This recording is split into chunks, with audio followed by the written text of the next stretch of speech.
Do I have approval of the minutes? Dora, have you had a chance to review those? Yes, I did, and I approve them, yes. Very good, as do I, so the minutes are approved. Today's agenda. Approval of that. Any questions or issues with that? I just wonder, do you put together this agenda? Who puts this together? Dr. Woodford puts it together and I review it and change it or comment if need be. I've tried it a couple of different ways. The last time, so the team kind of brainstormed some curriculum things we could share. And so before the end of the last meeting, I kind of said, oh, these things are at the bottom, or these good topics, and so, yeah. But I mean, I don't disapprove of them, I just wondered how we came to them. But, it's good. so sometimes it is, the two for today, the high demand jobs and DARS. We talked about that when we did the special education indicators, and I think you had asked the question, how do they get the credentials? Who says they're high demand jobs? So that kind of spurred us to get Trevor to do a presentation on that, and then for Erica Rogers, she's gonna talk about DARS and how we use DARS with our students in special education.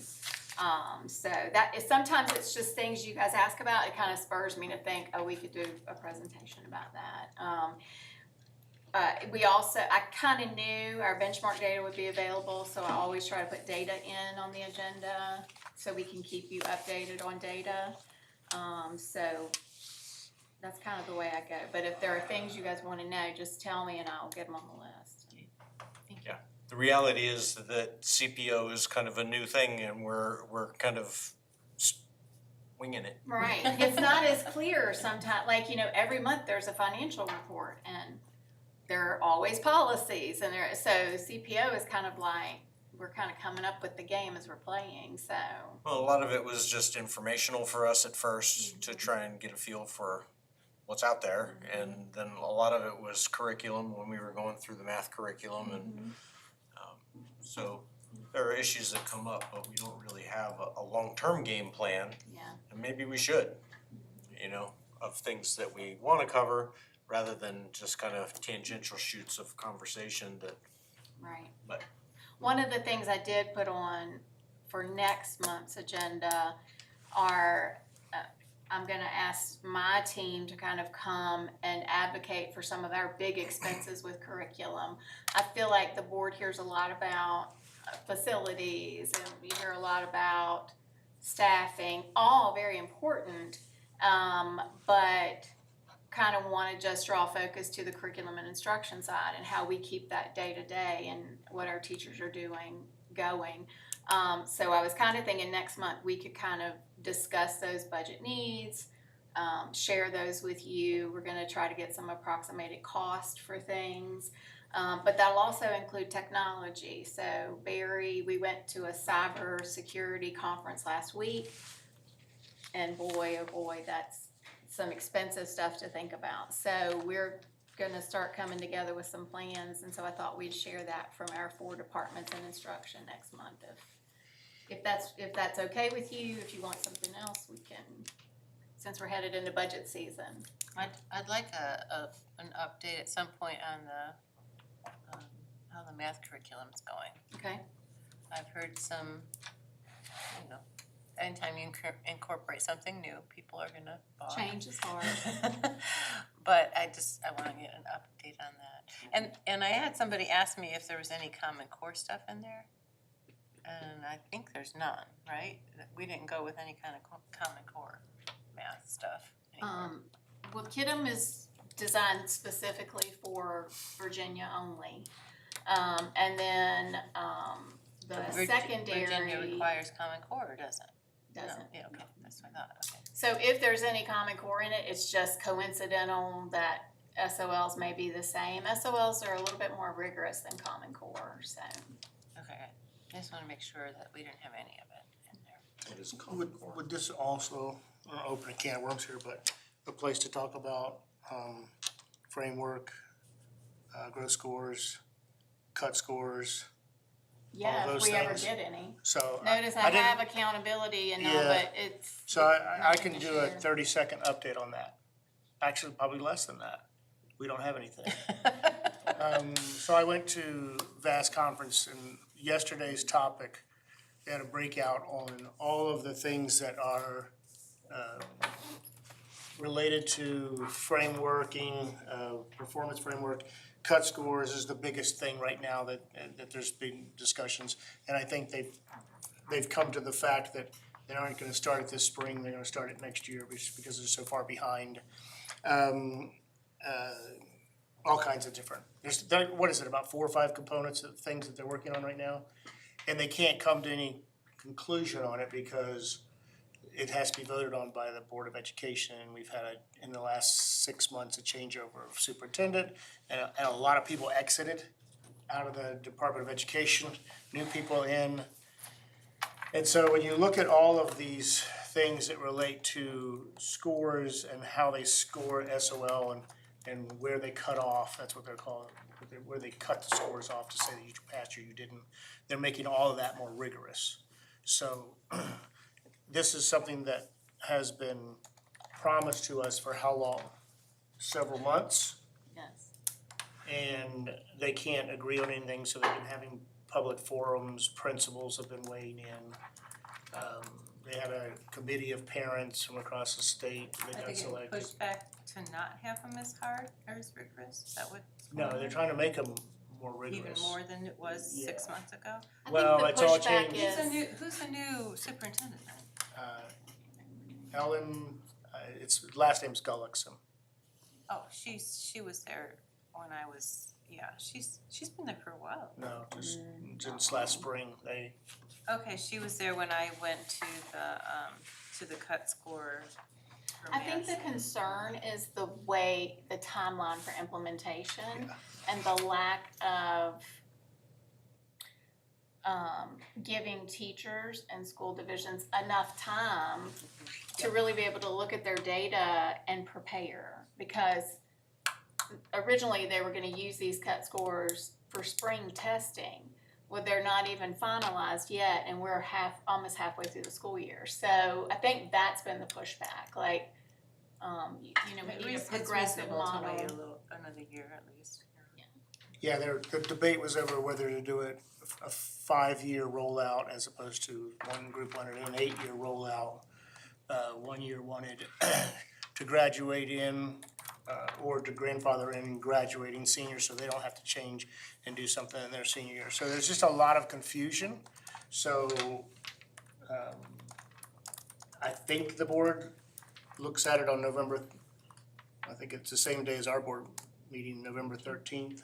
On Thursday, they look at it and they can decide to extend it out and more time or to approve.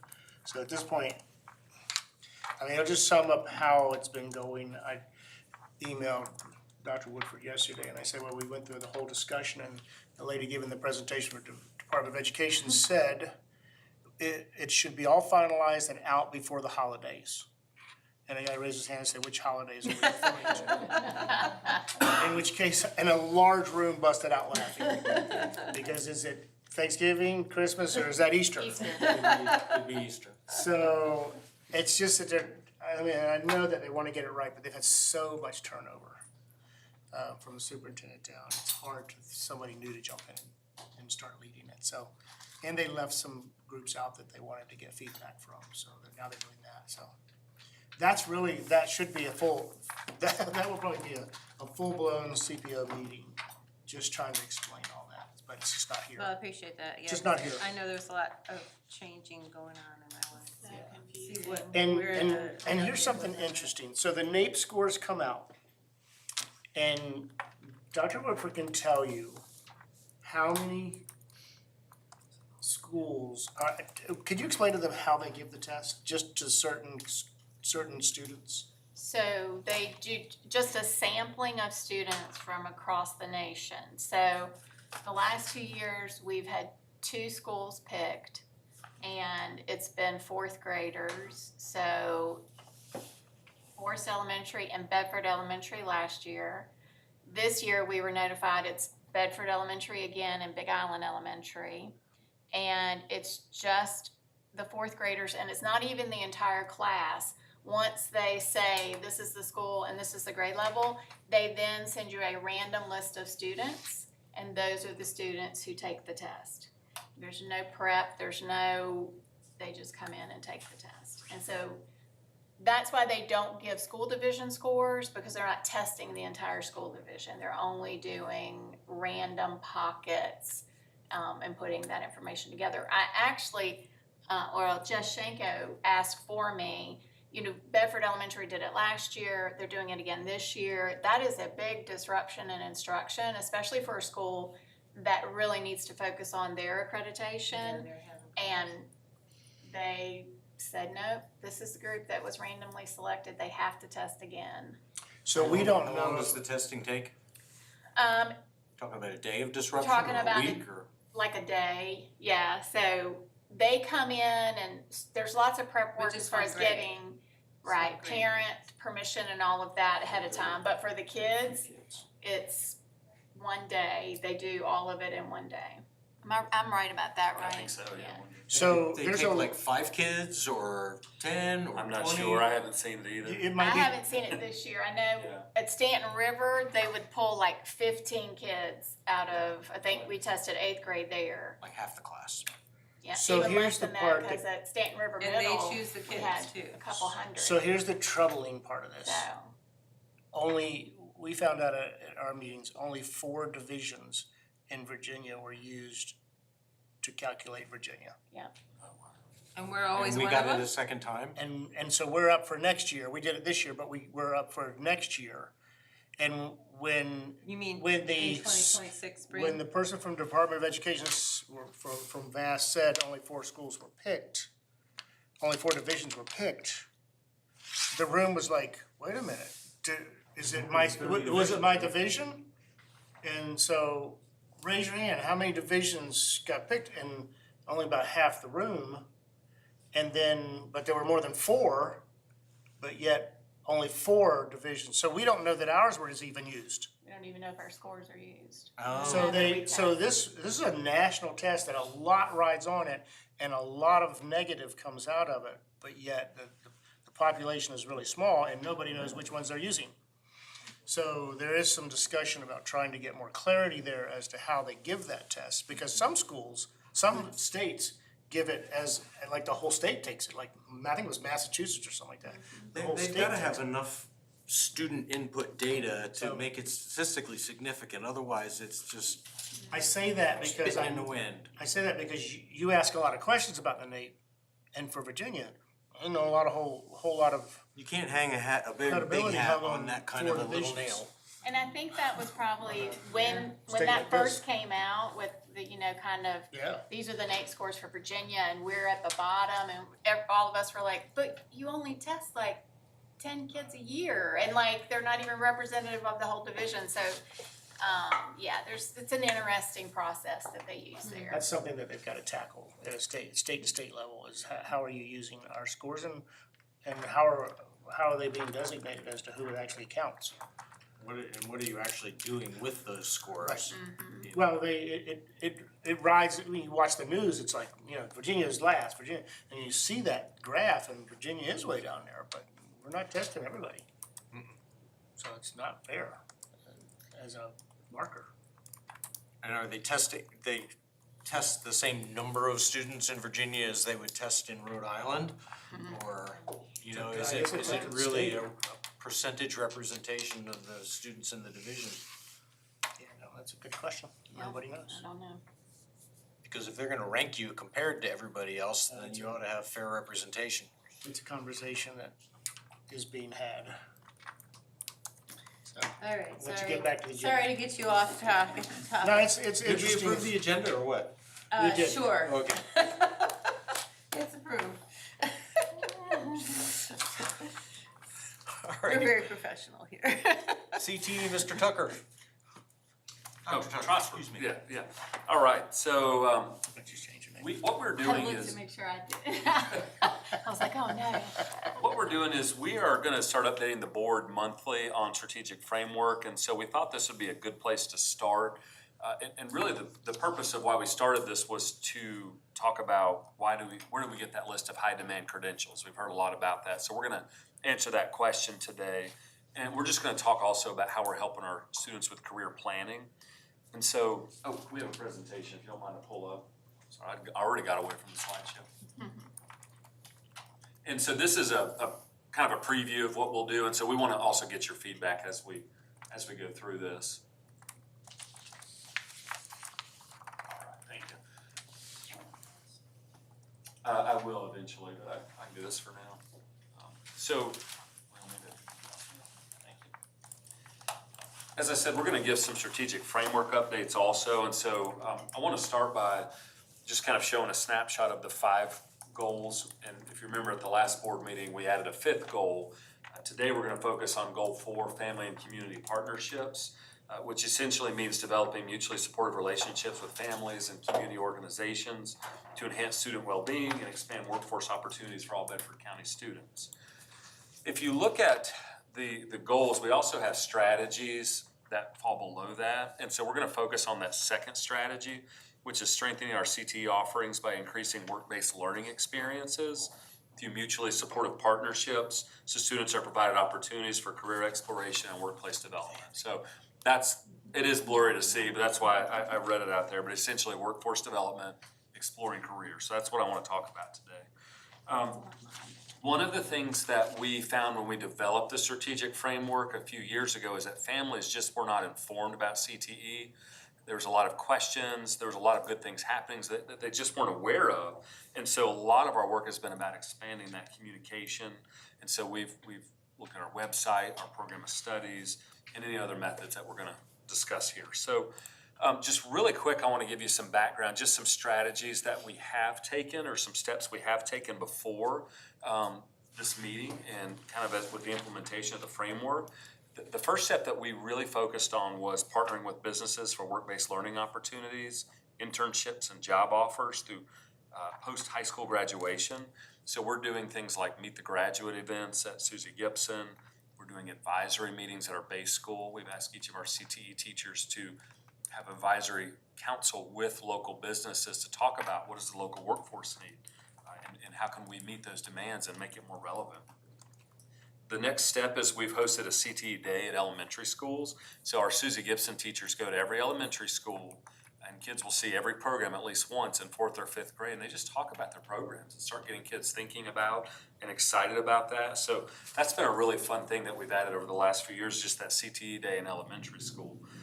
We've been facilitating on-site tours and activities at Susie Gibson to showcase our course offerings. So this year, all 10th graders in Bedford County are gonna go tour Susie Gibson. Yesterday, Liberty High School did. I believe tomorrow, Stanton River High School will.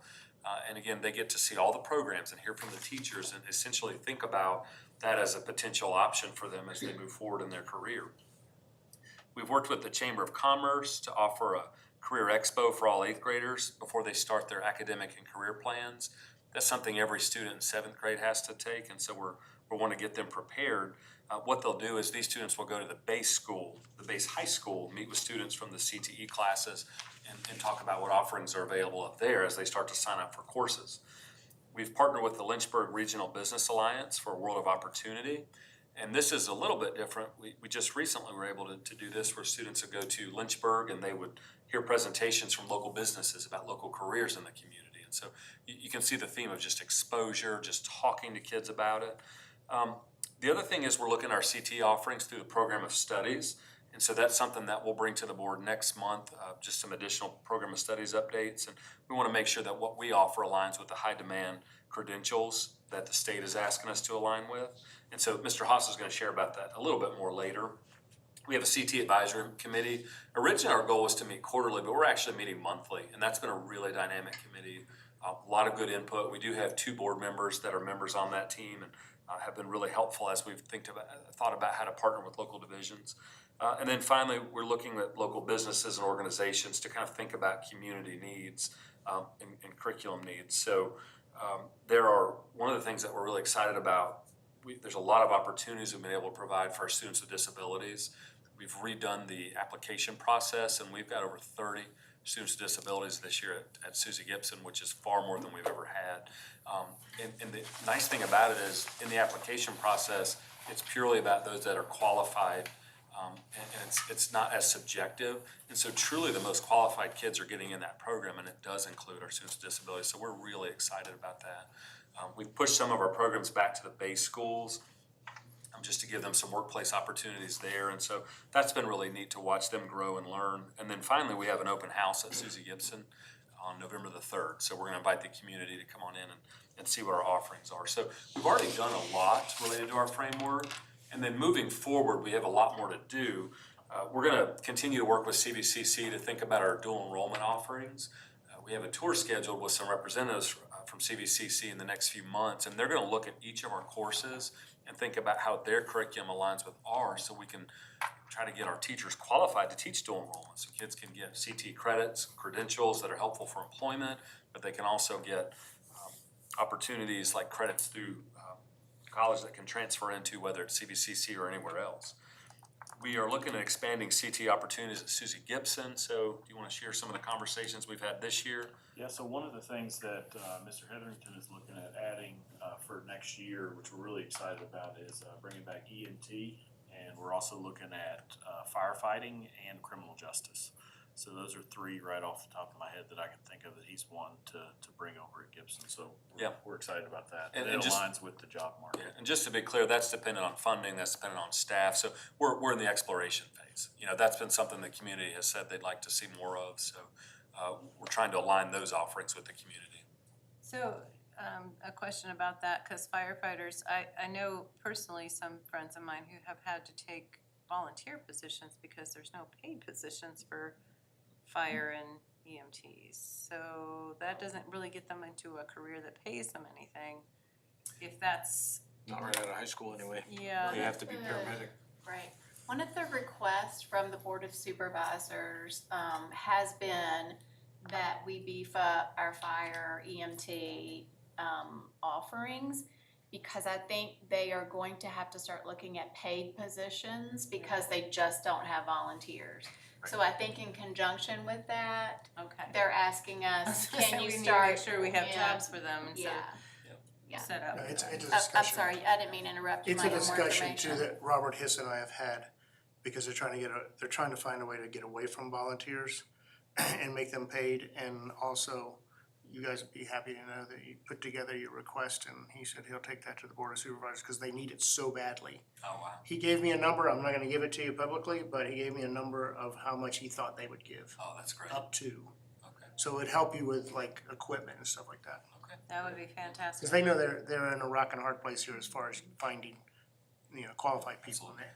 And a thing that we're looking at exploring about how to bridge that gap is, you had mentioned the paid positions. So Bedford, I know for criminal justice, for example, the police department, I know Lynchburg and I think Roanoke, they can do 18 right out of high school, but Bedford's 21. And so they're exploring ways that, hey, we're behind on that, we've gotta fix that. And so they're actually saying that if we start a criminal justice program, they can help bridge that gap by getting them in the telecommunications piece of it Oh, and guaranteeing them a job in that to see that side of things. And then if they complete that program, there could be a chance for guaranteed acceptance into the police academy. So there's a big need, and so they're working at different strategies outside the box thinking to help students out. very good. Why the age discrepancy from county to county? Any idea? I don't know. Seems like that would be an easy fix. It should be. Lower the age to 18 and Yep. put us on par with everybody else. And then the last few things I'll share about CT. So we have asked all of our CT teachers to offer a credential that would help students with their employability once they get into the workforce. So we're finding we need to change that a little bit because of the high demand credentials that's gonna be a part of our accreditation. So we're looking into that, or is it better to go more of a work-based learning opportunity? So Trevor's gonna talk a little more about that, but those are some of the places that we're going in the future with CT and some of our ongoing strategies. So I'm gonna let Mr. Haas talk about those high demand credentials. Yeah, so I just wanted to share with you all the high demand, where that's coming from and where that push is coming from. So the big need for the high demand credentials is part of the new accreditation process. And so we have the 3 E's now, which stands for employment, enrollment, and enlistment. And that's replacing the old accreditation model of the CCCRI, the College Career and Civic Readiness Index. And so we'll focus on employment because we're doing CTE, and this is the chart of how students earned points. So the lowest amount of points is for a CTE completer, and so the CTE completer is someone who takes a sequence of courses that go together. Culinary arts 1 and 2, ag classes that go together. So if they become a CTE completer and pass a high quality work-based learning experience, they get 0.5. And then to get 0.75 is where we've been as a division up to this point, is a CTE completer who gets a state recognized credential, and most of the students have passed the WISE test to get that industry credential. And we shifted from that because we don't want them to get 0.75, we at least want a point, because that's what the state is now looking at for accreditation. They want an average of 1 point per student. So when we look at the 1 point column, in order to get 1 point, you have to be a CTE completer who earns a high demand credential, or a CTE completer who gets a high quality work-based learning opportunity. And we'll go into the high demand and I'll show you that chart, but what we had teachers do is we wanted to focus on that high demand credential. So we had every teacher, because the goal was every CTE student in every CTE class gets a high demand credential. We thought that's the easiest way to tackle it and get a point. Well, when we had teachers go look at it, out of the 43 CTE options at base school, only 18 classes had high demand options. So now we're thinking outside the box. We're gonna have to get a committee together to figure out what are we gonna do, for example, high demand for the classes that have it, work-based learning for those that don't. Do we move away from the high demand credential and focus only on work-based learning because it's free? So those are the discussions that we have to have. And then you see the 1.25.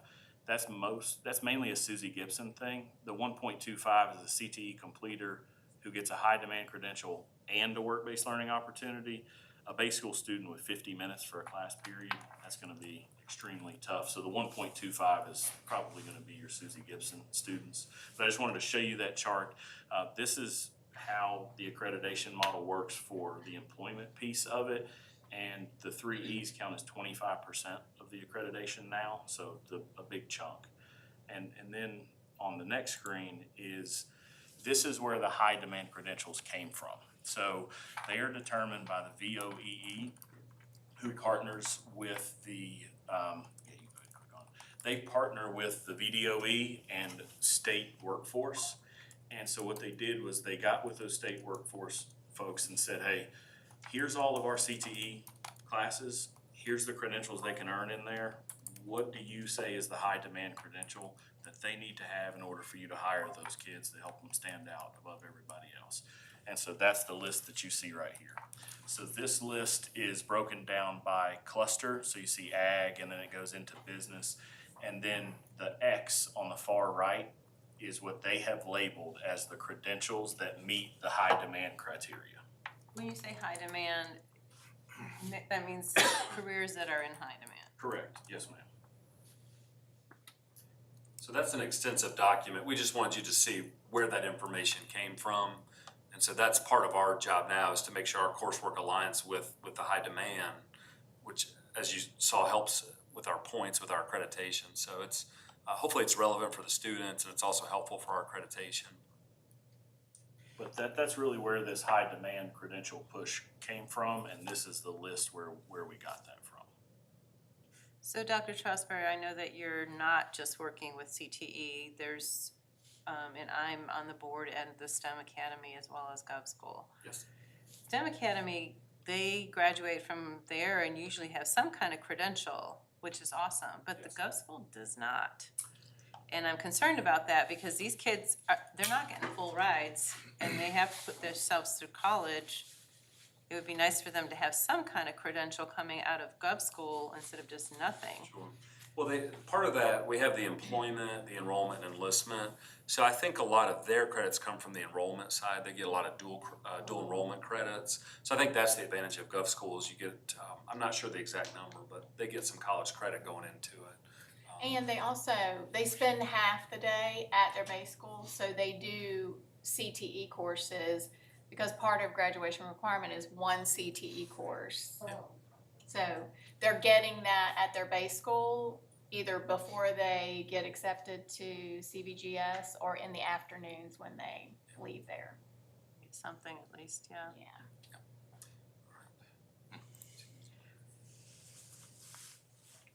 Hard to see from here. All right, so now, Zello, I don't know if y'all remember when I was in here last year, I got fired up about Major Clarity. So I'm even more fired up about Zello, but I'll tone it down, I won't go off the rails here.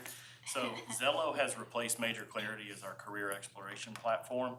Zello does a lot of what Major Clarity did, they just do it better. So the students still go through self-assessments. What that does is that groups them in with careers that fit their interests. And then we do activities and lessons throughout the year that are built by Zello. And it's catered to each grade level. For example, 8th graders will do a lesson provided by Zello on transitioning to high school. And then 11th graders have a lesson on resume building. So it's catered by grade level, the lessons. And so we linked the sequencing guide here just so that you can see what students are doing. So right now we have Zello for grades 7 through 11. And so the first lessons that you see on there were due September 5th. You've got your, just teaching them how to log in. You've got your matchmaker quiz where it matches students with careers that fit their interest.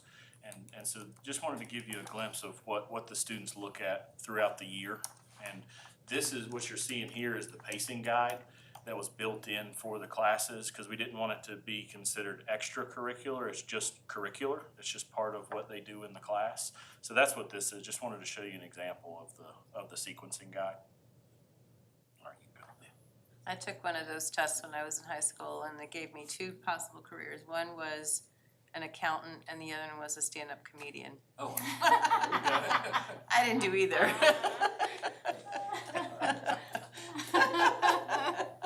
And so this screen right here, I just wanted to give you a glimpse of what the students see. So this is on the students' homepage. So it's not a social media platform, but it's laid out like social media. So they laid it out in a way that students are familiar with. It shows them these type of things based on their interests, and they can like it, and then it'll show them more stuff like that. And then on the right, it shows the timeline with the due dates. And so it's easy to track. And so just wanted to show you an example of the matchmaker quiz. So students fill out 39 questions and they put how much they like or dislike something. When they get done, that kind of narrows down the choices. Match with a career. Yeah. Yep. It's matching with a career, just to be clear, not with a person. Just want to be clear about that. You say matchmaker, I don't want to mislead. This is not a dating app. And then then it goes into the learning style. After they do the matchmaker quiz, they do a learning style assessment. And so this is just an example. When reading a novel, I tend to, and students select what best applies to them. So they get through that. And then another thing that they do is a personality style assessment. So once they finish all three of those assessments, it shows them this screen, and it shows them careers that match based on their assessment answers. And so then they can filter it. So at the top you can see salary, so they can filter by salary. They can filter by education, whether they want to go to college or not, 2-year or 4-year.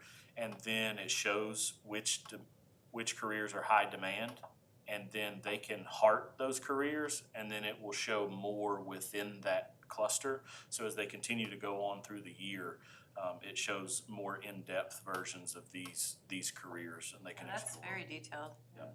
Very narrows it down pretty quickly. And then I put this up here just so you could see, this is what teachers and counselors can print off for reports. And so the goal is that all teachers have access to this. So the goal is for teachers to say, hey, I'm gonna click on tactile learners here. When they click on that, they can filter it by grade level, by school, by their class. And the hope is that teachers see that and say, hey, based on this data right here, 75% of my 5th period are tactile learners. I need to do some more hands-on stuff for them. And they can also run reports like this right here for saved careers. They can do it for saved colleges that kids are interested in. And then from here, counselors and teachers are able to send messages to those groups within careers, schools, personalities, whatever, and click a button to email the parents as well. So it's seamless for communication. The whole tactile learning or audio, auditory and all of that, I used to do that with my students in Spanish class, just to figure out who, I mean, it was so helpful. And the Made a kids- difference, right? The kids, it helped the kids understand how they learn too. It's really important. Yeah. Very good. Yeah, and another thing I just wanted to point out, the counselors are loving this too, because Yeah, it's a awesome. negative of Major Clarity was things didn't sync well. So when counselors would do academic and career plans, oftentimes it wouldn't save and they'd have to go redo it, which is a lot of work. Now Zello has academic and career plans. It syncs with PowerSchool, which means they can also do the student schedules. So students can select their schedules in there and hit submit, and counselors can see it. And then counselors can even take the submitted schedules and send it to parents for approval right from here. Wow, that's awesome. Yeah, and so counselors are loving it. I mean, so far it's been really Colleges need to do that. My daughter had a terrible time and I won't even get into that, but they didn't have counselors to make sure that they were on task on what classes they had to have and all that. It was touch and go. But so this puts out their whole career for the high school level. It can, and so when they save careers, it will give them, one of the tasks we have them do is explore that career, and so it asks questions like, what are some things I need to know about this career? What are some high school classes that I should be taking to help me prepare for this class? And it'll give suggestions as students are selecting classes. Do they ever actually get to go shadow somebody in that career to see if they really like that before they start getting any, We've got some things like the Bedford One Tours that we partner with the Chamber of Commerce, where they get with students to find out interests. It would be hard for, every kid to do a job shadowing experience, but if we have a group of kids that we pull up here and the students, there's a large number that want this specific career, we can use this data right here to set those opportunities up. have you set any up before? No, we haven't had the chance to use this type of data for that. We're going old school, and we've just been listening to, and counselors have been telling us what students are interested in, and the chamber does some surveys and stuff like this, but we're hoping that Zello can really help transform that process. And we But can have use you this had any shadowing at all? We've done a lot of Bedford One Yeah, tours. we've done a ton of Bedford One tours, Oh, okay. but if you're talking about like a job shadowing for each student that wants to explore their own career, we haven't done anything like that, but we've done large groups based on career clusters and things like that. Awesome. Oh, okay, last one. All right, so the idea was to kind of talk about the framework, but really get specific. So we were hoping to present this or something like that to the larger board. So do you have any feedback for us about what else we need to address, or any questions?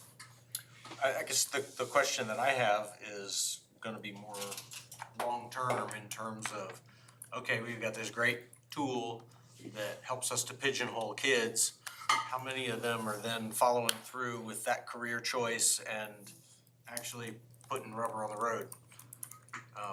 And and I wouldn't expect you to have that data right now, but maybe some foresight into how we're gonna get that data, Yeah. follow-up plans. And the question I had about shadowing and stuff like that, maybe just have a little bit more of information on how have we been connecting the kids, not just at the end of the career, but during the career seeking process in shadowing and getting out in the community and doing stuff like that. What have we done already and what are our goals for the future? Thank you. Do you have any feedback from the students now, from using Zello and saying, wow, this is cool, and We have, it's been overwhelmingly positive. the students were a little discouraged using Major Clarity because the lessons were kind of repetitive and weren't in this format. And so they're early on with just the first 9 weeks lessons being done. But the department chairs and teachers and students that we've talked to have said they love Zello. It's such a better product. And so we're hoping that encouraged them to continue using it for what it's for and really get into it. Because it's only as good as, you know, the effort you put into it. So we're hoping that they continue to use it. So one of the things that you had mentioned was whether or not they're tactile and visual and audio and stuff. So one of the things that I encourage my students to do is there is different ways for them to study as well because of that. So do you incorporate anything like that to give them skills on how to, you know, utilize their specific lean towards learning and how they can do that better when they're just studying or preparing or doing whatever they need to do? I mean, that would be not just for careers, but that would be overall in our academics. So that would be for, you know, Dr. Woodford as well. Just, do we do much with that? Where they understand, like if they're an auditory learner, they might be better off listening to a book that they're supposed to read than, or, you know, if they're a visual person, maybe they need to watch a video of, you know, just, or even if they're just, they have the same material, but they're, you know, just giving them, here's how you'd be best utilized your time for studying. Anyway, do we do anything like that for the students? I would have to ask Mr. Tucker. I feel like it's definitely something the counselors probably do and share with teachers prior to them actually getting into the Zeller program, but I don't know 100%. Is that I something? guess the question is when they determine how many students are auditory versus visual versus tactile, is that information shared with the student on a one-on-one basis? We hope that it will be. I mean, this data was just compiled from the first week's data, but we have already seen teachers in, because this is done through English and history based on the grade level, because it aligns with those standards. But we have seen math teachers saying, man, I didn't know that this many of my students were this type of learner. That's going to help me with my lessons. So we're hoping that as we learn more about Zello and the teachers learn how it can be beneficial, that the hope is to do exactly that so that we can use it for something like that. Well, I mean, it's extremely helpful for the teachers, but I think it would also be helpful for the student to know, like you said, to know his own learning style so that they can then incorporate it through college, through everything, you know. Sounds like there's lots and lots of possibilities with Zello that we've just barely scratched the surface. All right.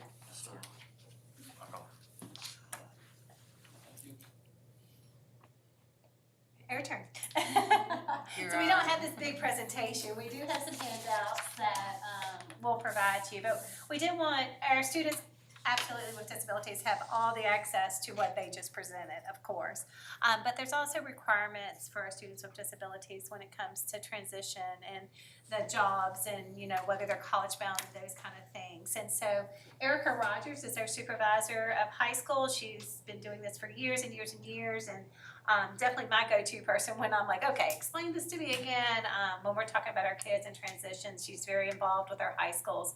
So she's put together just a little quick presentation of what that looks like in the high school for our students with disabilities, and to include pre-eds, STARS, and transition plans. So I will hand it over. Yeah, so we, starting no later than age 14, we, through the IEP, have to include transition services. And the thing that I really love about transition is that we are working to prepare all the students across the board, but especially students with disabilities for life after high school through these coordinated activities. And it really starts for them at a point looking at their strengths, their preferences, and their interests. So many times through IEPs, they're told, you know, we can't do that, this is hard for you, this is gonna be a challenge. But when we're thinking about transition, we're really coming at it, looking at what are their strengths and how can we incorporate that into life after high school. So when we're looking at that, we have to have measurable post-secondary goals that include education, training, employment, and independent living. Independent living is as optional or as needed, but I can't think of anything. Every student needs an independent living goal, so we do require that for all of our students in their IEPs. And it's looking at the services, the course of study, linking that back with how Zello is gonna help with that as well. Getting student and family participation, and we have to review this annually, and it's updated annually as part of the IEP.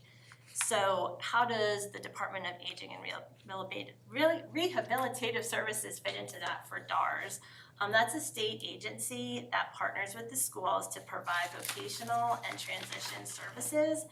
And they're really looking to help students obtain and maintain a job. A lot of students with disabilities are able to obtain the job, but it's that maintaining part. So that's where they fit in a lot.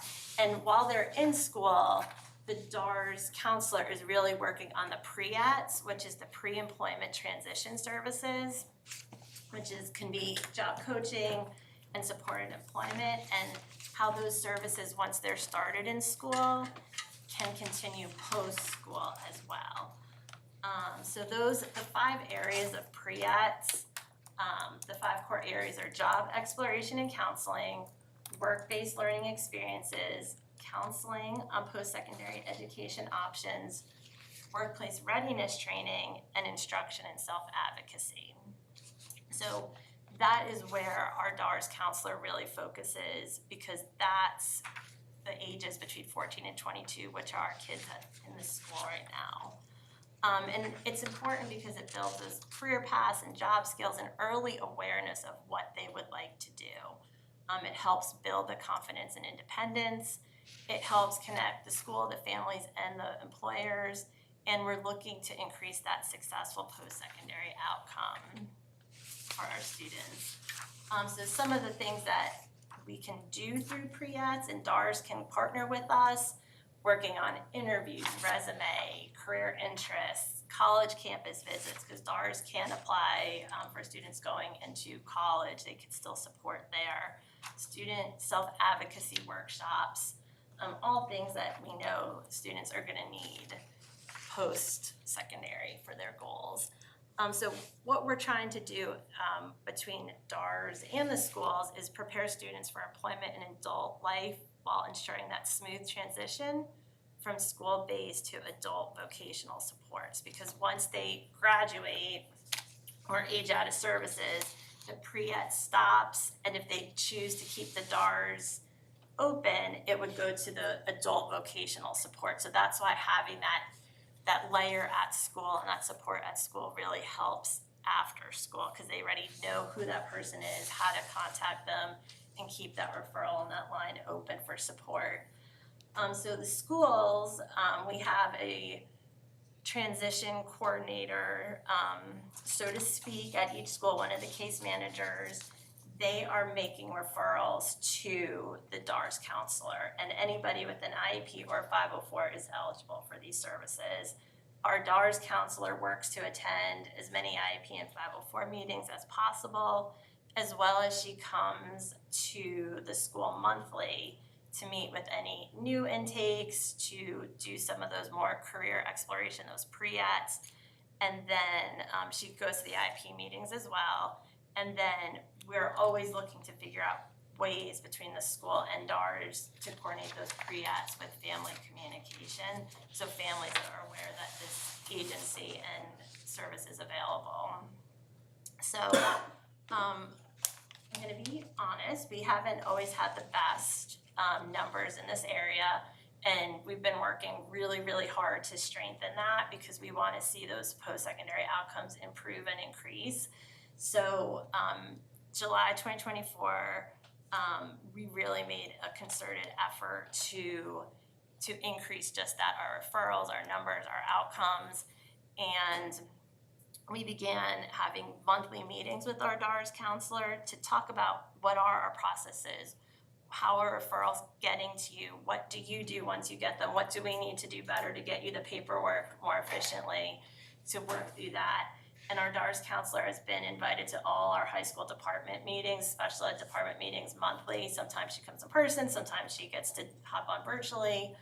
Sometimes she's busy because the counselor we have is also the counselor in Campbell County.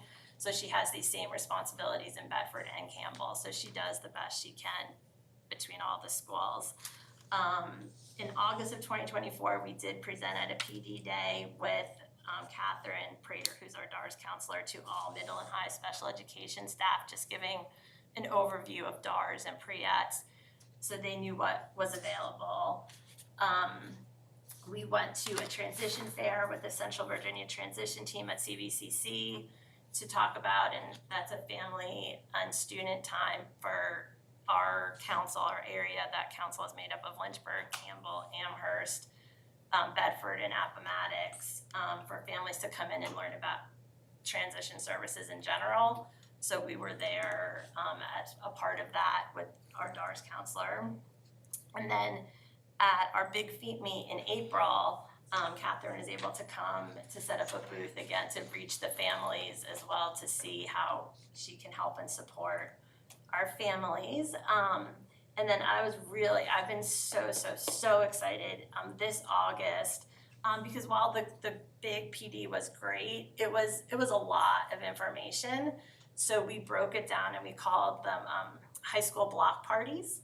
And the teachers came during their planning block, and they came in, and we brought some food and had a little banner, and they were able to come in individually and talk with Catherine and myself about, okay, really help me understand this. It helped open up communication. Catherine was able to meet some of these case managers. They were able to come with, hey, I have this question, I have this concern. I feel like has made a world of difference having that communication directly with her instead of a big group, that individual piece. And we have seen a lot of good results already from August. And some of the new teachers who we hired on this year who weren't able to be a part of last August PD day were able to come to this, and every teacher came at all 3 high schools, I think except for one teacher who was out sick that day, so we circled back to meet with her. And for September and November, our professional development days this year, so far, we are bringing in TTAC transition specialists again to keep, explaining the importance of this transition and how DARS plays a part in that. And we've also been able to start this year, we're calling them DARS days. We've had it in September and October. Students who have open DARS cases have gone to Liberty University in September to learn about different jobs there, as well as what higher education looks like. And then tomorrow, weather permitting, they're supposed to be going to Peaks of Otter to see about what jobs are there. And we think, oh, what could it be? But the restaurant, the lodge, the maintenance, the trails, all of that, and it's gonna be able to incorporate all of that. And we're really trying to look at this as a monthly activity moving forward. And then again, this November, they're having that transition fair again, and we're planning to do the same thing. So when we were looking at our referral trends, just looking at brand new referrals, going back to the 23-24 school year, you can see each of the high schools. And again, we're only through the end of October, and we already have the same or greater in every high school already of referrals being made to open up these DARS cases and get student services. So I'm so excited about how this can impact them, and if we're catching the students younger and opening them up at 14, the amount of time they'll have to work with Catherine and DARS to be able to go to post-secondary with success. And then where our open cases stand for each high school. And again, those numbers are just through October right now. Again, those numbers have been increasing, so it's really encouraging to see. how this can move forward. And then who, like I said, Catherine Prater is our DARS counselor for Bedford, and I just included her information as well because she's been really helpful and wonderful to work to keep these communications and these things moving forward for our kids. And I think one of the other things that we probably didn't talk about as much, but Trevor and Erica work very closely together as well with the CTE and Susie G. And as they said, our students have really increased at Susie G, which was something that I know when Trevor came aboard and started working, like it was a passion of his, and I know it's a passion of ours as well to get our kids included and get those job skills, those hands-on skills, and doing all of those things. And so that's been a great collaboration that we've been able to have, as well as I know you were talking about, do the kids get to shadow? We get to do a lot of that with these transition services and what we're doing with our students with disabilities, so they can go and see and get some hands-on experience with those jobs through DARS, as well as through some of our classes that we have for our students. So it's something, you know, we talked about our indicators last time, and we talked about those post-secondary indicators. It's why I really feel like we're moving the right track to get those indicators increasing so that we do see students graduating with those standard and advanced diplomas, as well as coming out with jobs or whatever it is that they may want to do when they graduate. It may not be college, it may be having that job, so. And these services too, I didn't put in here, once their case is open, Catherine and also other outside vendors can work with students over the summer to keep those services or to do more job shadowing and look at that. Even after school on weekends, they've been doing virtual peer groups to work on social skills. So it's really, Catherine likes to say, if you can dream it, we can figure it out how to make it work, because the pre-EPS is so open-ended at this point, and to let them explore as much as possible before they do hit graduation or aging out, so they have that experience and have a resume built for them as well. Yeah, and we just had a flyer sent to us about agencies in the community that actually hire students with disabilities as well, and they're having a meeting, and I forget the date on that, but there's something that the community is very involved with as well, and we're getting more community support to employ our students and have them working at different locations, so that's been exciting as well. Any questions? Very good. Thank you for You don't have any questions? all of that. No. I had a couple. So when you say the DARS program and the transition, is that for all students with 504s and any IEP, and then some of the really special needs students, all of them get to participate in Yeah, this? any 504 or IEP, and including our adaptive students, yep. And we've had a very large and increase in the referrals actually through the adaptive program lately, because again, all of the information being shared, I feel like is really helping, but they're employable too, and DARS is open, and we're all working to figure that out, so it's been really nice. And your DARS representative, is that somebody that's hired by the state? Yes. I agree, DARS. Yep, and we have an MOU Regional with them. areas or something, okay. And then the other question is, where do you guys get your support, your ideas, your collaboration? Because I'm a big proponent of best practices, so where do you find, have you guys explored the communities where this has been very successful? This is an area, as you mentioned, that we have not been as successful in as we want to be. And so have you explored best practices in other communities where they have had more success, and what are they doing differently that we can incorporate? Well, actually, and I'll speak for you, and then you can go, last year, Erica was accepted, I think it was 30 people that were accepted into, give me the title of it, it was through VDOE. It was the Stella, the State Transition Leadership Academy. So we met monthly. It was 2 days, I'd say monthly, where it was everyone. They tried to have 4 people from each region of Virginia, so they were close, they had 30 out of 32. And where we met and just talked about all of these ideas and how do we get there, what are you doing, what are we doing, you're a bigger school division, we're a smaller one, you have public transportation, but we don't, like, we just tossed out all these ideas, and that's where part of that block party came from and the success of that. Another division talked about that.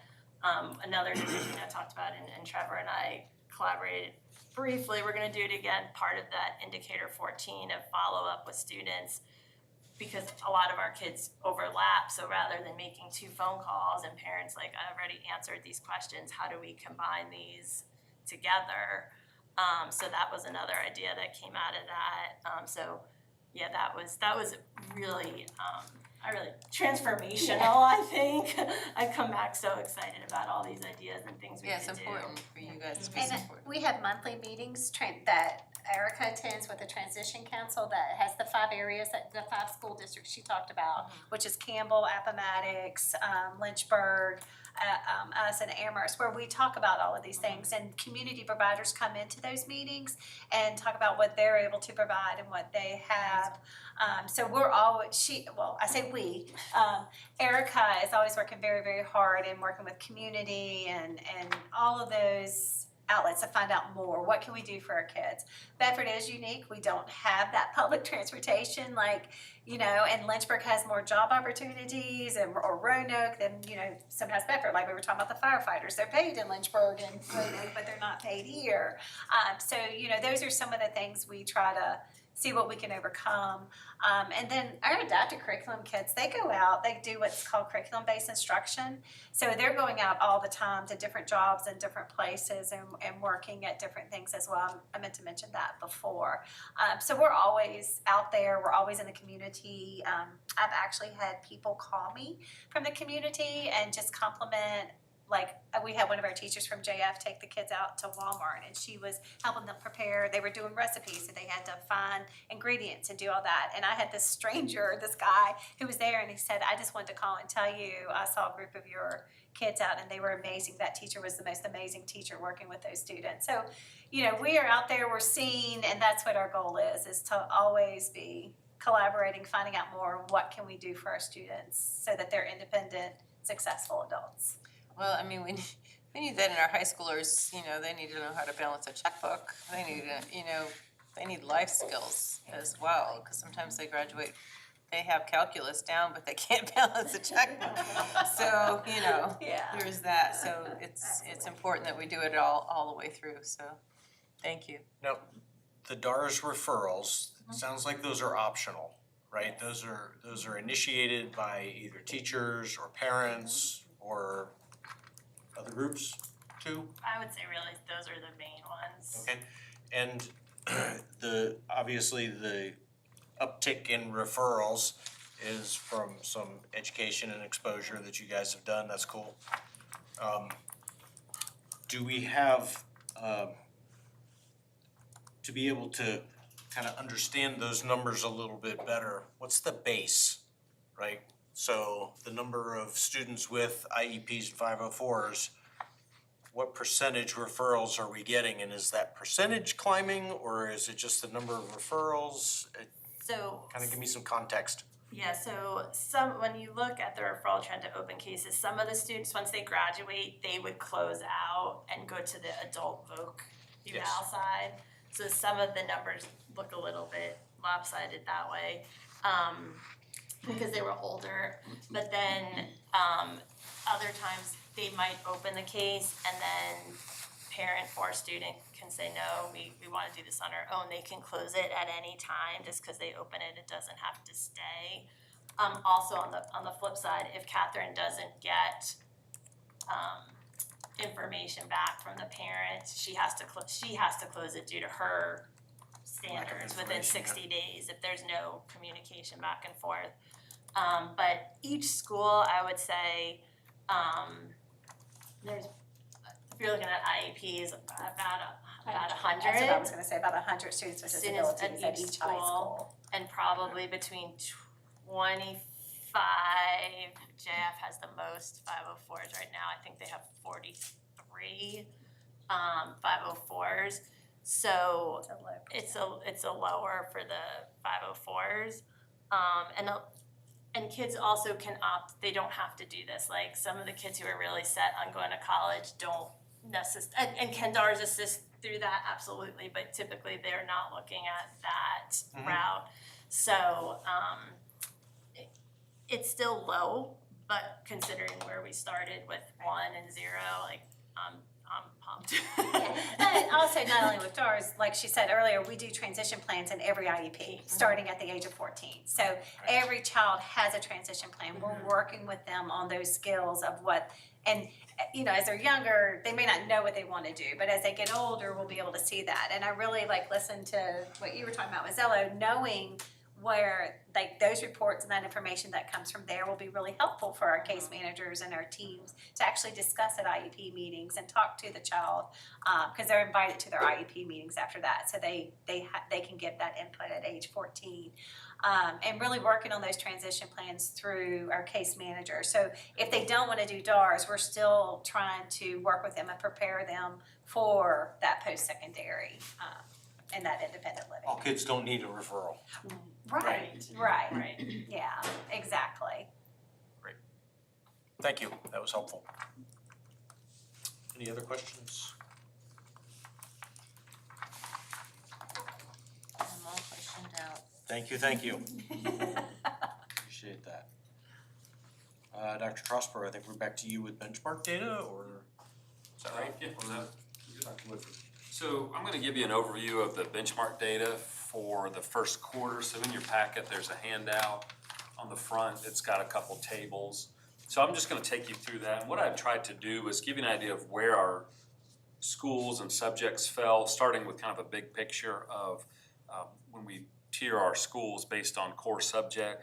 Then we'll break it down by pass rate for the division per subject. And then we'll look at some of the school pass rates. And then just a reminder, we're in the CIP consortium, so I've got some data statistics on there, and that's 72 school divisions in Virginia. And so when we're talking about percentile rankings, we're looking at those divisions, 447 schools, and then all the way down to 104, a little over 104,000 students. So we've always found the percentile rankings, or how we stand compared to other divisions and students, more helpful than pass rates, really. And so I'll just kind of break that down for you, and you follow along in your packet. So the first table there says cumulative benchmark division data by core subject.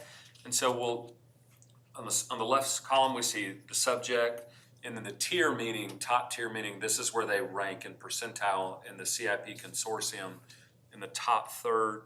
Then there's the middle third and the bottom third. And on the right, it shows specifically what schools fell for that subject. And so I'll kind of walk you through that real quick. And so the first one we're looking at is history. And so as you can see, a good portion of our schools landed in the top or the middle tier for history. And so there's some stability there. And for a while there, we did not have that. So we're thankful to see some stability. We've only got 2 in the bottom tier, but obviously those are areas of need where we need to really look at content knowledge and alignment. And so what happens is our supervisors will look at that data set, and they'll look at the teachers themselves, and they'll make visits to the schools, they'll meet with them. We'll talk about strategies, try to find out kind of what's going on there.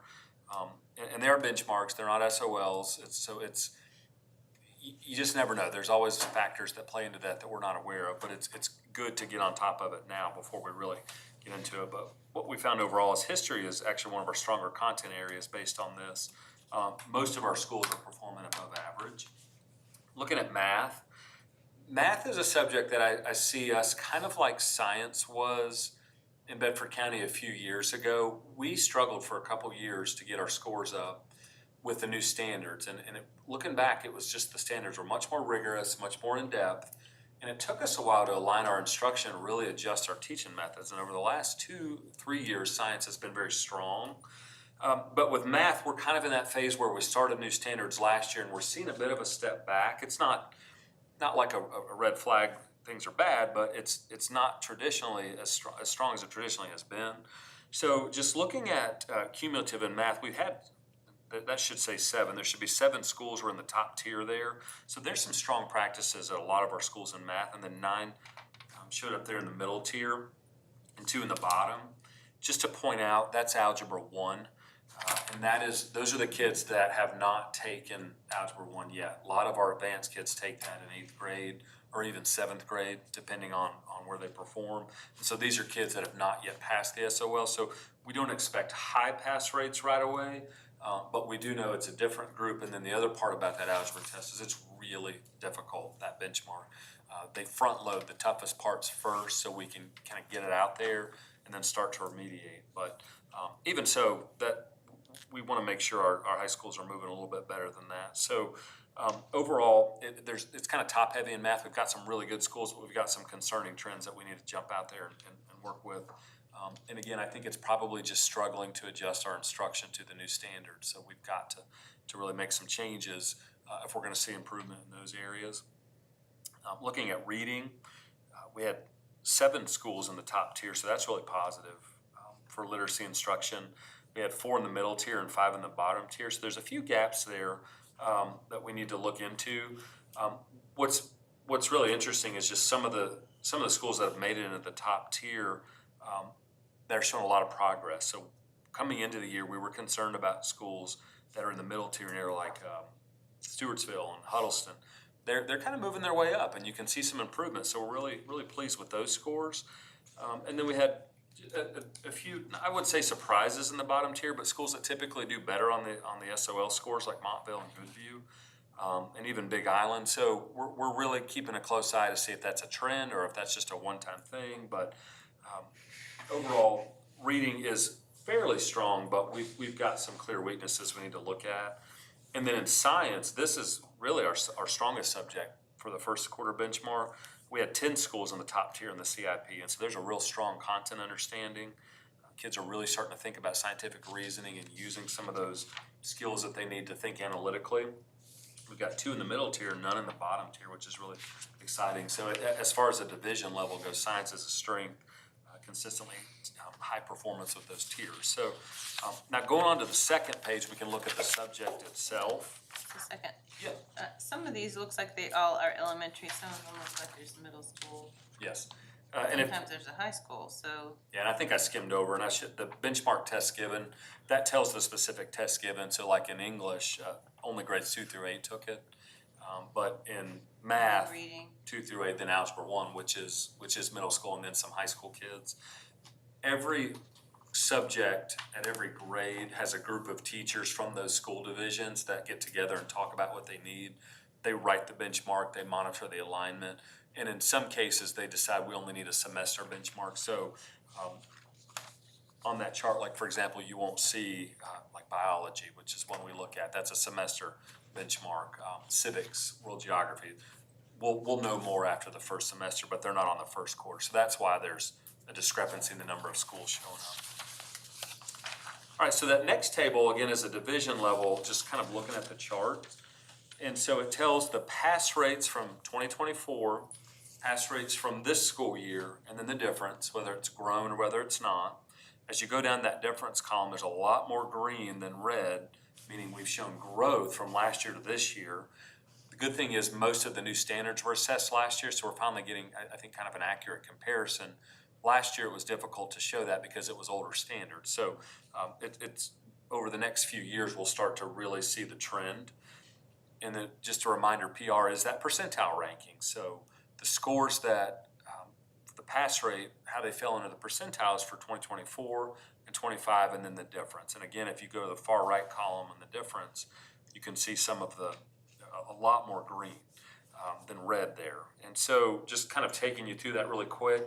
If we look at English, we had some real growth in English 2, English 6, and English 8 in terms of pass rates and percentile ranks. So really pleased with some of that growth. And again, that speaks to fidelity to the curriculum we're using, really aligning our instruction with the new standards. And so that was really impressive. As we look at concerns for English 3 and 4 showed some drops, not major drops, but some drops in the pass rates. But what's interesting is even though the pass rates dropped, the percentile rankings in grades 3 and 4 English actually rose, meaning a lot of divisions struggled. And so that's just, every year we kind of rewrite the benchmark to address weaknesses that we saw from testing. And so I think that shows me there's a good understanding of what we need to try to target. And it's good to see kind of other schools are targeting that as well. Now, English 7 did drop in percentile rankings. So we've got to look at English 7 and keep a close eye on that. But you'll see it a little bit later. Overall, our middle school reading is really solid, but that one English 7 we've got to look at. So overall, reading and English are a division strength with some pockets that we need to look at. If you're looking at math, some of the highlights, Algebra 1 actually improved the pass rate. And again, that's a very difficult test. That's intentionally difficult to try to figure out what we need to remediate the rest of the year. But they did improve their pass rate by 12 and also their percentile rankings by 12 points. Math 3 showed major growth in terms of pass rate and then 28 points in percentile ranking. So proud of our third graders. That typically is kind of a lower score because it's the first year they test. And then Math 5 and Math 4 made moderate gains. Not great, but moderate gains. In Math 7, we've talked about this a lot. That's typically a little bit lower. Now, its percentile ranking did rise slightly, so that tells us we might see better SOL scores if this is consistent with all the benchmarks. But that's, again, the percentile ranking shows some improvement. Math 8 declined a little bit in the pass rate and the percentile ranking. So something about that 7th and 8th grade math is trending in the wrong way. So we need to get in there and figure out what's going on. And that's what my team does, is we talk about how can we support, what teachers do we need to look at. Is it an alignment issue? Is it a rigor issue in terms of are we challenging kids enough?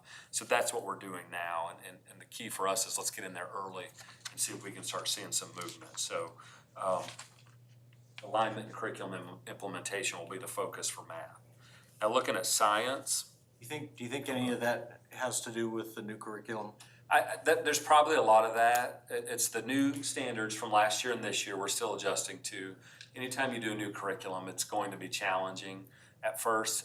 I will say I've heard a lot of positive, especially in the secondary, about the math curriculum.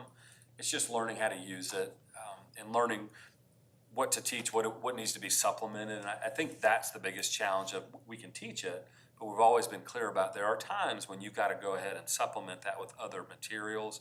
And so they're learning now with this data, okay, I taught the curriculum, it looks like this area wasn't really covered well in the curriculum, now I've got to go back and supplement with my own resources. So that's kind of the conversations we're going at now. So, but to answer your question, yeah, there's usually a bit of a dip that first But haven't year. we supplied, I'm sorry? the supplementation? Yeah, we material? have, and that's part of our instructional guides. We give instructional resources. And we do give teachers autonomy to choose that, but we try to support them. And in schools where the scores are lowest, sometimes we'll go in and say, let's plan this together. Let me give you some resources to use. It really just depends on the school how directive we are with that. And then science, we've only tested in grades 4 and 5. We'll see the others at the semester, but grades 4 and 5 are actually tested together on the 5th grade SOL. That's a strength where 4th grade jumped up, and then science 5 had a high pass rate and jumped up pretty high as well in the percentile ranking. So we're feeling really good about where we are with science. Again, that's a division strength. And then just looking at our history scores, that's Virginia Studies, which is taken in 4th grade. It's been stable, not necessarily improved a whole lot, but it hasn't dropped. So we need to figure out how to get better at it. But at least we're thankful for the consistency compared to the previous year. So that's our overall chart. Any more questions about just specific subjects for the division? I know that when I first started on the school board, their science was struggling, so. Yeah. I'm Yeah. glad that this new curriculum and science is. It's been really good, and I looked looking- at the new curriculum when I first came and I was impressed with it. and it came alongside with new standards, so it was tough for More a couple hands-on, years. so that's always. So that's kind of where I'm seeing math right now, as it's tough, a lot of changes, but if we can be consistent with it and hang in there, I think we'll start to see a lot of growth. So, yeah, I'm really pleased with science, because that, for years, we couldn't get them to move forward, and now they're definitely one of our strongest. The last page is how our schools did individually, broken down by core. So I've got it on the top 2 columns are our elementary schools, and then on the bottom is our secondary schools. And so what you'll see is the school on the left column, then the core subject, their pass rate. The total number is the total number of kids that took the benchmark, and then the percentile rankings, which is where they fall with those 74 school divisions. So just to kind of break this down for you, if we look at our higher performing schools, those that generally scored a 70% and above across most of the subject areas, New London would fall in that top tier, Otter River, Manita, Forest Elementary, and Thomas Jefferson. Just taking all their scores together, they actually were over the 80th percentile in reading, math, and science, and we're in the top tiers with history. So we just need to continue to keep that momentum and maintain that growth, and maybe find out, what are they doing really well, and use them as models for the rest of the division. If you look at some of the middle performing schools that have some pockets of good, some things that we need to work to look at, Boonesboro, Huddleston, Stewartsville, Goodview, and Montvale. So really, really pleased to see Huddleston, Stewartsville in there, because again, we were really concerned about them last year coming off of the score. So then you've got Huddleston with the new administrators working really hard to kind of get her school kind of get adjusted and acclimated, and seeing what kind of changes need to be made. So that's a good sign for us, just kind of looking at those, that we would like to see more of those tier 2 schools move into the tier 1 schools. Boonesboro, for example, generally is in the tier 1, so we got to figure out, what do we need to do to move forward and get them in that tier 1 range. Then moving down into the tier 3, those that really are going to need some targeted support from the division would be Bedford Elementary and Big Island. They were consistently in their percentile rankings below 40%. Reading was generally 25, 26 percentile, and history was the 29th to 35th percentile. And then the math and science were in the 30th to 50th percentile range. So when there's consistent low percentile rankings, that kind of triggers some alarms for us. So we're going to continue to meet with administrators, meet with teachers, plan, break down the data, really think about how we can support them. But overall, it's first quarter benchmarks. It's their important first step to kind of giving us an idea. What we can do is compare those to SOL scores to see, again, if there's trends. We'll look at first semester or second quarter benchmarks to really think about our next steps, what we need to focus on.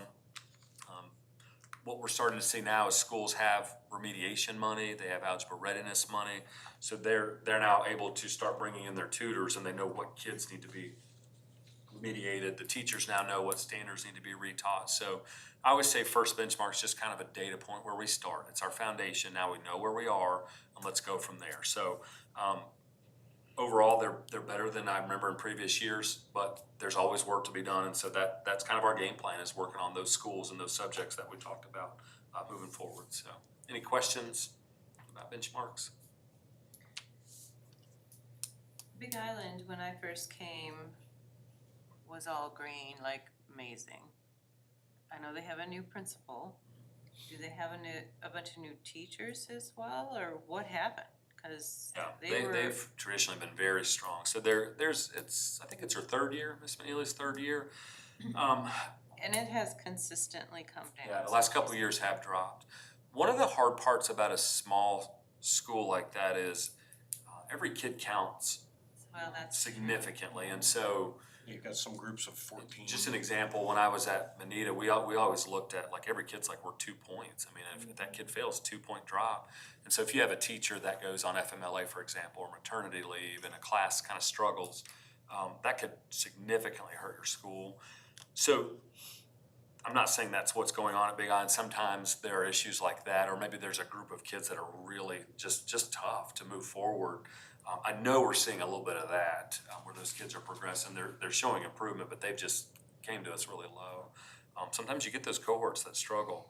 Why did the discrepancy in number of students tested at Big Island I'm looking at in science versus the reading? Science versus reading. So reading was grades 2 through 5, and then science was just grades 4 and 5. Now, there's 14 kids in science. That's too low. So occasionally what will happen is a teacher will fall behind on their pacing, and they'll go to their principal and say, I can't get it all covered. And what we've told them is, if you haven't covered it all, we want these benchmarks to be a true representation of did they learn it or not. Talk to your principal. Principal will call one of the supervisors, whoever's over that subject, and they'll kind of rewrite a curriculum or a pacing for them, or they'll go out and meet with them and say, okay, here's how we can get caught up. So we have a few that are catching up on testing this week. So by next week, this will change a little bit. It will be more than 14. This is just the most accurate we have as of right now. So that's probably what happened there. We do have a division schedule. We're pretty clear, this is when you test. And so for the most part, they are giving them, but occasionally a teacher has to get off that. And again, there could be any number of reasons. Kids are just really struggling to get it. Could be some illness. But we try to be flexible, but we encourage them, don't give that assessment because we don't think it really shows that they've learned it if they take it and they haven't been taught the material. That's true. It's more helpful for remediation if they've been taught, and then we can see what they really retained. So Bedford Elementary, I've only been on the board for 2 years now, but Bedford Elementary has consistently been poor in their academics. Yes. I mean, obviously, in past, we've had the alert that we needed to, sound the alarm, do something about it. I don't see any changes or any positive things going on there. What else can be done?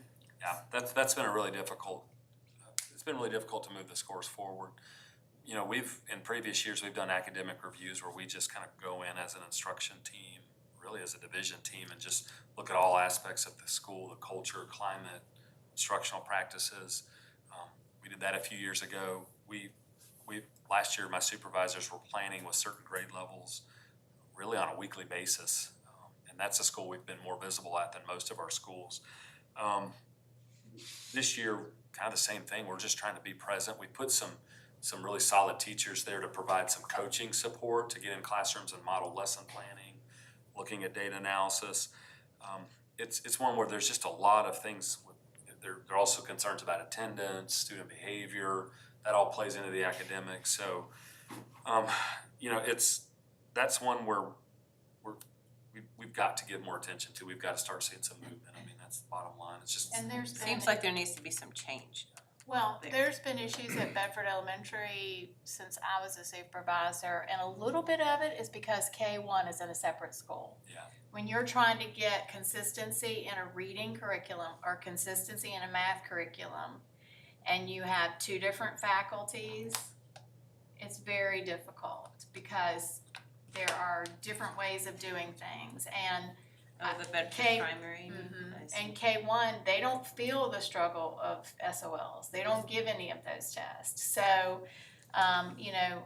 one thing I think we also fight is because of attendance issues and all of that, sometimes there are some low expectations. And so trying to get people to realize that we have to push our kids to be more rigorous. And so that has definitely been, it's one of our higher poverty schools, and it's definitely been one that we've struggled through. So, That's higher poverty than even like Staten River or? yeah, the Area. Liberty zones are the highest.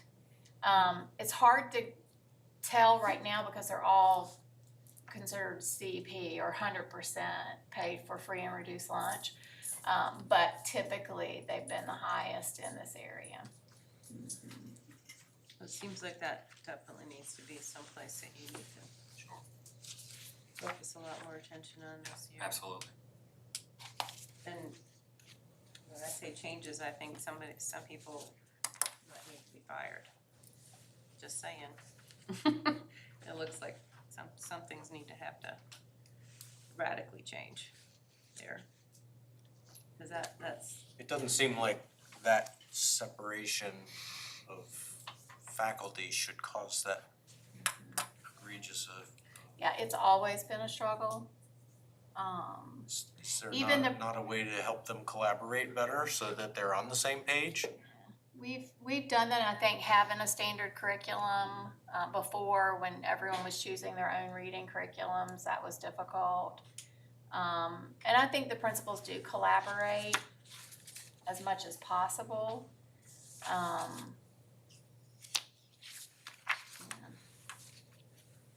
And it's hard to get teachers in some of our neediest schools when you've got high absenteeism, high discipline. We're seeing our youngest teachers coming into those buildings, some without full licensure, and so that's hard. So we have inexperienced teachers, we have discipline problems High that they're discipline. not accustomed to dealing with. Lots of absences, and we need a lot of parent support on those ends. So, I know that I had spoken a little bit with Mr. Dupere about when we were looking at the zoning and stuff. We talked about having special needs children put in a different school or a different classroom in order to free up the other teachers who are trying to teach and the students who are trying to Are learn. you saying special needs, or are you talking about discipline problems? Sorry, discipline problems, yes. Because you can't do the No. special needs that way No, because not they discipline, have to be yeah. integrated. Right, but the disciplined children who are struggling with, self-regulation. Well- In order to, I know as a teacher, when I had students who were not regulating very well, and I had high schoolers, so that was a totally different ballpark than elementary, but, well, I taught elementary too, but I mean, generally, they take a lot of the time and it takes away from the classroom management, takes away from classroom teaching, takes away from, classroom learning, honestly. So is that something that could be addressed in this situation? so I think that probably what you'll hear coming from us on budget needs, the elementary schools have no behavioral support.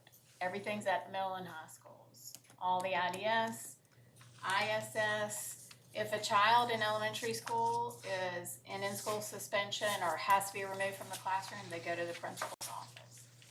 So one of the things we are talking about is the dysregulation of our young kids is steadily rising. We've got to somehow get some supports in there that can help pull those students, and they have to have time to work with them. And sometimes being in the office is entertaining, and so you're trying to balance out what do you do, and you don't want to send them home because then that sends a message: I misbehave, I get to go home. So we're talking a lot about that, and actually have some meetings set up in the next week or so to talk to the county, DSS, about funding for some more elementary support. for Are there those grants kids. for any of that? I just finished a $1.7 million grant last night That for would be more nice. mental health support for our elementary. So yes, there are some grants out there. And this was a topic yesterday on priorities that are going to legislation. And one of them was school safety and student safety. And I brought up in a small group of about 25 to 30 superintendents to see if I was the only one, we were the only one experiencing this basically, was the dysregulation. Some of the superintendents used the word regulated, but dysregulated kids, the kids who don't know how to respond to discipline, they don't respond well to structure. And this is a growing issue across the whole state. Every single person in our group that had this discussion acknowledged that they have more kids that are having issues regulating themselves or would be considered dysregulated because they don't respond well. So there were 3 tiers discussed. One of the discussions was, well, tier 1 is the student does respond well to the classroom or to the school's management and behavioral expectations. The second tier, where we have IDS involved to some degree, was more of a certified tech who would do and work with the kids with behavioral problems.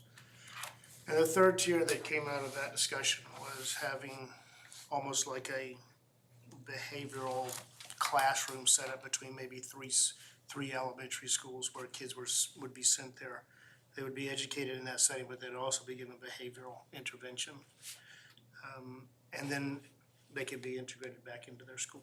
So it was very clearly a statewide problem. And say what you want about where these kids are coming from, they are coming out of COVID.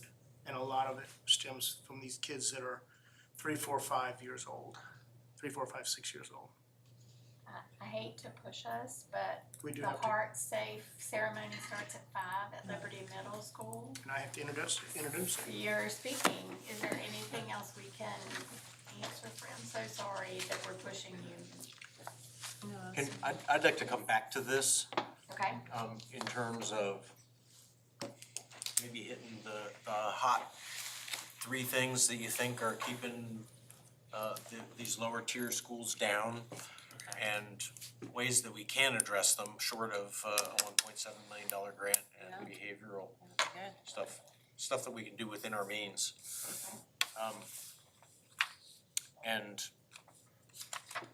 a topic that we've talked about in the past, that I'd like to do a little pilot with Montvale Elementary in terms of when there's a next parental gathering, of giving them a fact sheet that we've talked about, Mr. DePere, of just some statistics based on how cell phones affect their kids, just a 1 8x11 sheet. And I wanna get together with Mr. Spalding and coordinate that, if that's okay. You've noticed I've started that introduction into my reports. Yes. Yes, I'm gonna go a little bit deeper each time. Thank you. good. Maybe we can talk about what I'm thinking, in your office, and then move forward with that. Yeah, no, it's intentional. so we'll bring that, talking about the top 3 things, some of the biggest issues we see at our next CPO meeting. Yep. Also an update on the math curriculum. Yeah. And then, some budget needs probably, and that'll all probably go together, cause a lot of our budget needs are having the personnel to work with kids. And our next meeting is scheduled for November the 25th at 3 o'clock, the day after the IGA meeting. Yes, ma'am, that sounds good. November 25th. Yes, ma'am. Thank you. Thank you, and apologies again for pushing